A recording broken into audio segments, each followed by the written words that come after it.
What's up, everybody? Ghost Girl 007 here today. Today's video is going to be a Haunted Reads video.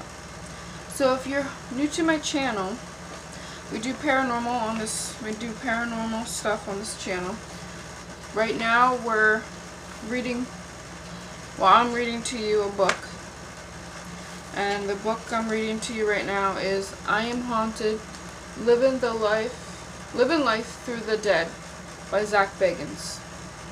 Zach Bagans, for some of you that don't know, is a world-around known paranormal investigator. He's been all around the world. He's been to New Orleans. He's been to Ireland. He's been to even the catacombs in London. Yeah. So right now we're on page 59, chapter 6. Helping people, it's my mission. Dark spirits can inflict pain and impression on people, and their victims usually aren't taken seriously by anyone who wasn't there to witness the attack, leaving them confused and alone. I know I've been there, so I listen to people when they talk about those traumatic events. And by doing so, I catch things that people won't. They say that when someone is in pain, another person's healing energy can comfort them.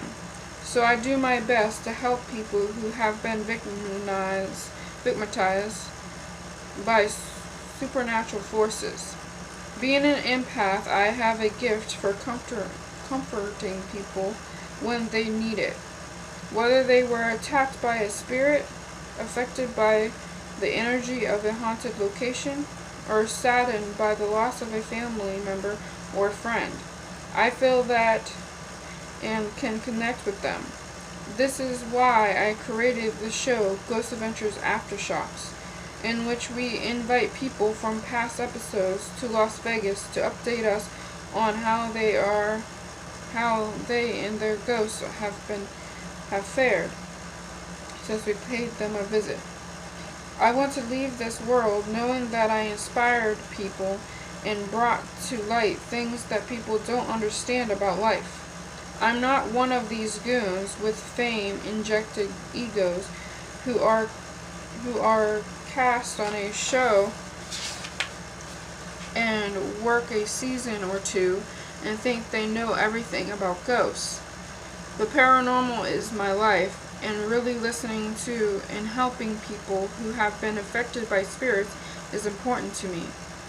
When I interview people, I connect with them as an empath. I can feel their emotions. I can collaborate my demeanor to match whatever way they're projecting their experiences onto me. I truly believe that I do help people in these interviews when they are tears, anger, pain, and closure. That's meaningful to me. I don't look at myself as a paranormal Dr. Phil, and I don't compare myself to anyone else. I'm just me. This is my haunted life, and I have a long and comfortable relationship with the strange and weird.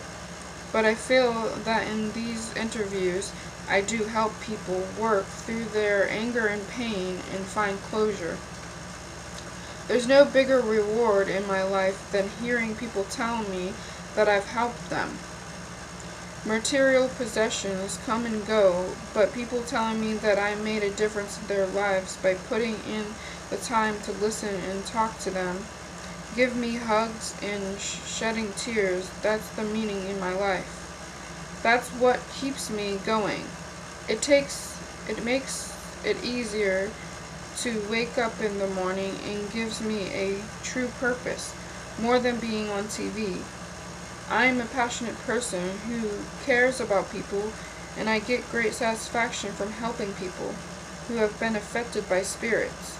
It's a new part of me that I've discovered.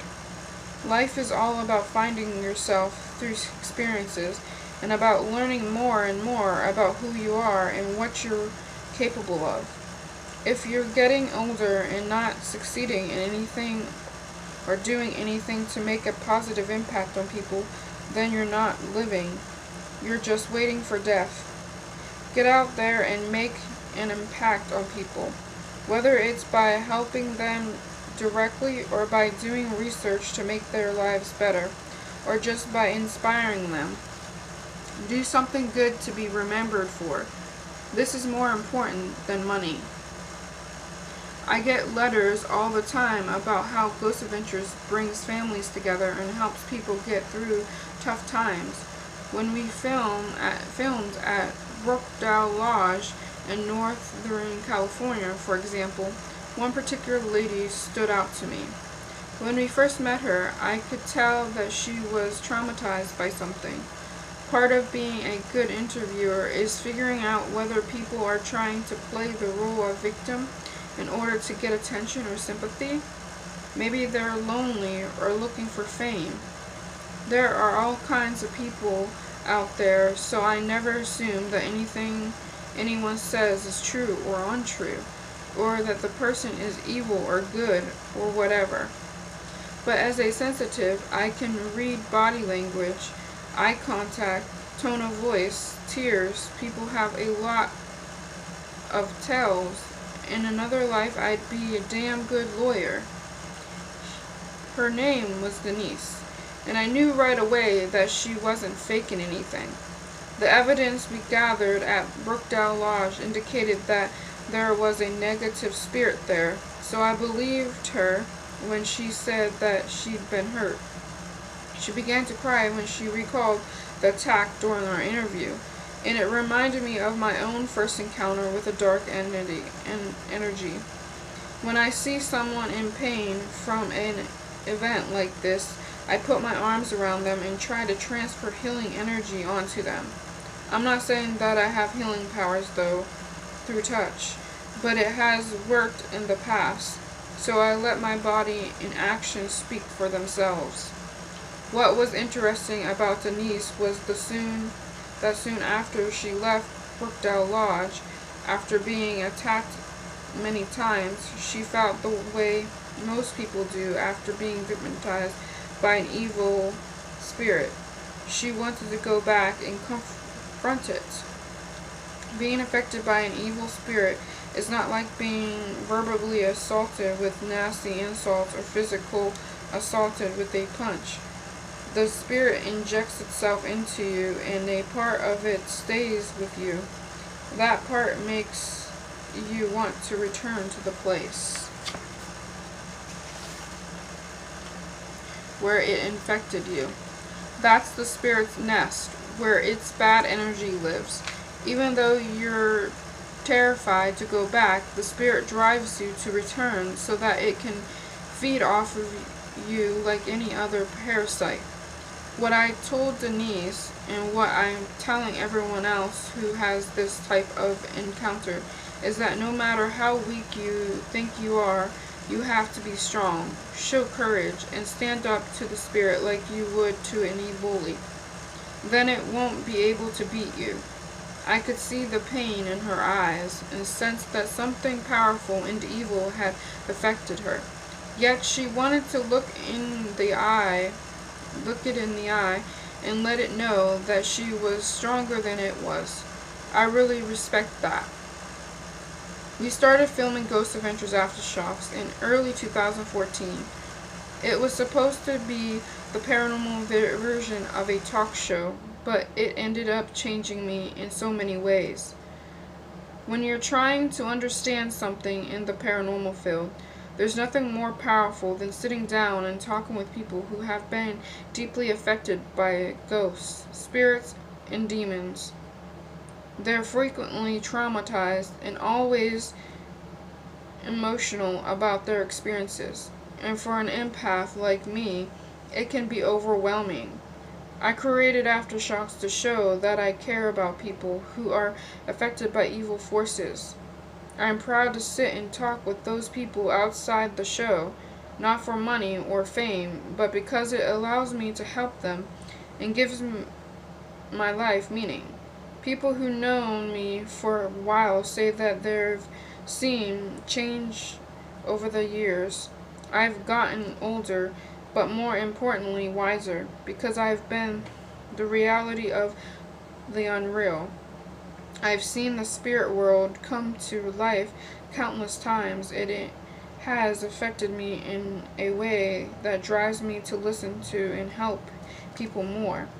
Van Helsing traveled the world as a vampire slayer, and though I don't want to compare myself to any fictional figure, what I used to think was crazy has become my reality and my mission as I embark on my own travels, discovering part of myself that I never knew existed, and identifying people who have been affected by unwelcome spirits seems to be my calling. But it's not without its drawbacks. It's hard for me to have relationships because I feel that my purpose isn't to have a traditional life, but to dedicate myself to helping people and spirits while I'm here. Aftershocks has enabled me to find parts of Zach that weren't there 10 years ago. I'm so passionate about this that I don't even call it work. Work is usually a place people go to do what they have to do, not what they want to do. Work is there for most people to make money and get by. I'm very fortunate that I get to do what I love and get by financially at the same time. There's a special moment that occurs when I interview someone and we have a breakthrough. During every interview, I can feel the person heal. There are no filters, no lying, no deception, and no worry about how the story is going to be perceived. It's all about honesty and trust. These interactions have taught me how empathetic I am towards people. I've found so many of the answers I'm looking for as a paranormal investigator, not from spirits or ghosts, but from the people who have been affected by them. Before Aftershocks, I'd never been so exposed to so many supercharged power emotions from strangers. To see them let everything out that they kept inside for so long on this show and in front of me is truly humbling. It gives this show a bigger purpose than entertainment. It provides closure for these people. Communication is a powerful thing. It's how we understand each other and connect to the world around us. The stories from Aftershocks are unlike anything I've heard on Ghost Adventures. I wasn't expecting this show to be as impactful as it is, and I wasn't expecting to be so deeply in tune with these people. When they start talking and opening up, I'm blown away. I lose track of time because I get so involved in their stories. I firmly believe that you can help a spirit find closure and pass on to the other side. And it's the same with the people who have appeared on Aftershocks. One interview that sticks with me, but not for the emotional impact of the interview, was a psychic named Liz Nowitzki. I got a lot of crap from viewers after this episode, and I want to clear the air here. Liz is the resident psychic medium of the boarding house where Lizzie Borden was accused of murdering her mother and father with an axe. She was eventually cleared by a jury of any wrongdoing. While working in the house, Liz claims to have been sexually violated by a negative spirit. So I sat down to talk to her about her experience. Every interviewee is pre-screened, so we know exactly what they're going to talk about before they come on the show. Liz's whole reason for being there was to talk about this alleged sexual attack. A lot of people swore with me for asking questions about the assault because Lizzie was clearly uncomfortable during that part of the interview. but that's why she was there in the first place. My questions were professional, and I didn't cross any boundaries at any time. I took it at a slow pace and asked her if she wanted to stop several times, which she never did. What got to me the most about this interview was that she was just as much an antagonist as she was a victim. While I felt bad for her and the things she went through, I also disagreed with her when she accused Mr. Borden of raping Lizzie. That accusation didn't sit well with me. After people die and pass over, I don't think it is right to accuse them of horrific criminal behavior unless there's evidence of guilt, as there was in Herb Burmester's case. Herb was never convicted, but it's been proven that he was responsible for many of the deaths. I'm not sure if I said that name right, but if I didn't, please let me know. That occurred at Fox Hollow Farm. Turn to chapter 14, Carrying Spirits, for more on that story. To publicly state that Lizzie's father raped his daughter without having some kind of proof just isn't right, and I said so on Aftershocks. Liz stated that the spirit of Lizzie's mother had given her this information. That may be true, but I don't believe evidence from a spirit is strong enough to take public. I'm not saying it didn't happen, but I think Liz should have kept that information to herself.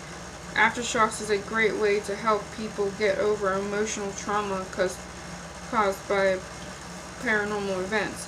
But it's not just the living who need help. The spirits of Andrew Borden can't defend itself from the accusations of the living, so I choose to. I can't defend every spirit, but I can speak out for one that I've had an encounter with. There's no evidence to suggest that Andrew ever sexually assaulted Lizzie Borden. I love doing these interviews, but what's weird is that I've struggled with anxiety disorder my whole life and sometimes have trouble getting up in front of people or being around strangers. I never thought I'd feel so comfortable being in the middle of a slew of cameras listening to someone open up about themselves so honestly. Maybe listening to them helps me get closure as well, because I find a lot of meaning in talking to them. It's addictive. It might even be therapeutic for me. When I think about it, I can sit with a friend and talk about sports, but my mind won't be into the conversation as much as if we were talking about the paranormal. Ghosts, spirits, demons, these are the things that get me charged up.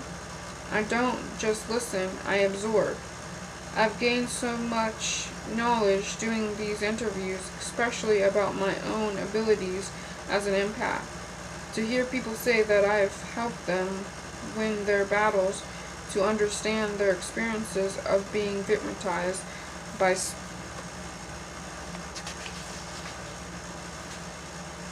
unseen forces, it's incredible. Helping them has given my life more purpose. The darkest time of anyone's life is knowing you have a purpose, but not knowing what that purpose is. Ghost Adventures brought purpose to my life, but Aftershocks has really enlightened me. It's very rewarding. We can't choose our family or era or gender, etc., but we're given this life, and in this life we learn to live no matter what fate or our environment deals us. I grew up with very little in the late 1990s and early 2000s. I lived in a house with no furniture. My dad used to take me to the gas station and feed me bread and cheese with mustard. I struggled to find myself and my place in this world, but I always knew that I had more to offer than working in a cubicle for some company I didn't care about. I wasn't going to be anyone's puppet or work for a pension and have some fat boss say at my funeral, "Zach worked a good 45 years for this corporation and now Jim Bob has his job. Eat your cake." Money isn't power. Helping people is. If there really is a judgment at the end of life, I'm certain that God isn't going to care about your bank account. He's only going to care about how many of his creatures you helped. We lived by money. It's the blood of society, the greed of life, the root of all evil. It's what makes the world go around today.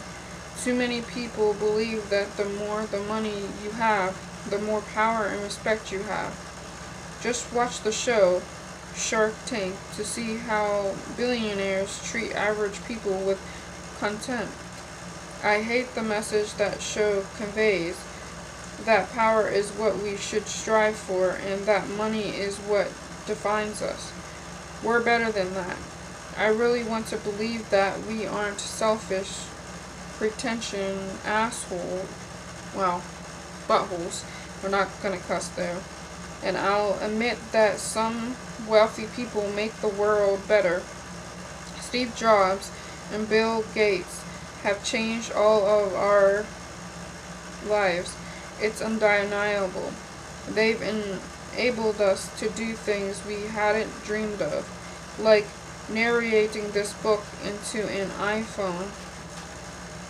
Being told that my work helps people is the fuel that keeps me going in my career as a paranormal investigator. I don't have to prove anything to anyone, and skeptics don't call me out anymore. I think they gave up on me when they realized that I was actually doing some good. Life is not a video game where you aim for the highest score you can get before you die. Life is about helping others get through the game. And this is a picture of Zach with some people. This is donating $10,000 to NSPCA. That's what he's doing there. Let's get to the next page. Okay, so that's all for today. So if you like videos like this and you want to see more, then just like and subscribe and comment in the comments below. And until next time, everybody, keep up with the spooks and stay creepy.